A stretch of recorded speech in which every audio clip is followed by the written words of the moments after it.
Today's question is, how do I turn my right foot better? And this is like the classic, every coach has told a kid that.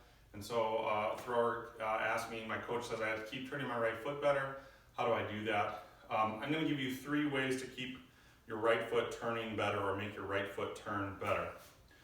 Number 1, if I'm throwing this direction, you cannot land with this heel down. I see a lot of throwers land flat foot in the middle, whether they're gliding and they're landing flat footed, or when they get to the middle of the circle rotationally and this foot gets flat footed. You've got to stay on the ball of the foot.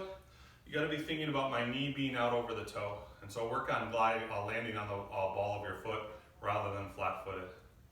Number 2, it's an overcoached cue.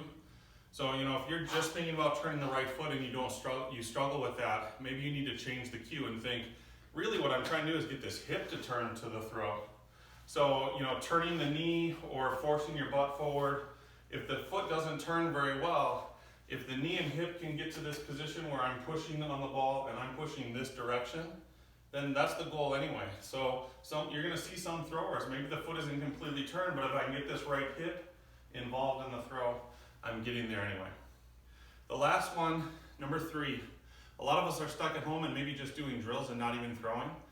Work on turning the right foot on the end of your drills. So I call it right foot initiate. A lot of people will, do a glide drill and you stop and you check power position, am I in power position?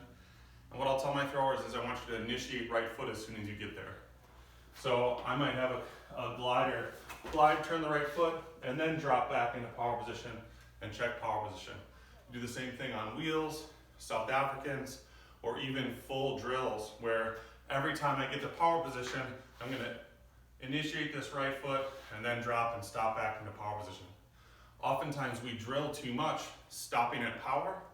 And if we can train our body to think, as soon as I get to power, I need to turn my right knee, right hip, right foot, then you're going to get that to translate better when you get to the full throw.